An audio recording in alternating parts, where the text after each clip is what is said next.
Hi guys, in front of me is OnePlus 10T and let me show you how to add a fingerprint on this device. So at first let's open the settings, then find and select privacy and security and go to fingerprint. Now just tap on continue to add your fingerprint, but before adding your fingerprint you need to set some password type, so it can be numeric, pattern or alphanumeric. Let me choose pattern. And just draw the unlock pattern, that will be the backup to your fingerprint.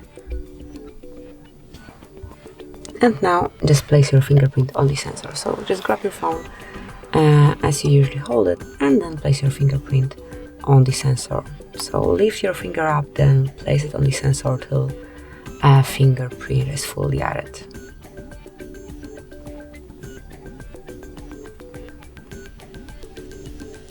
And that's it.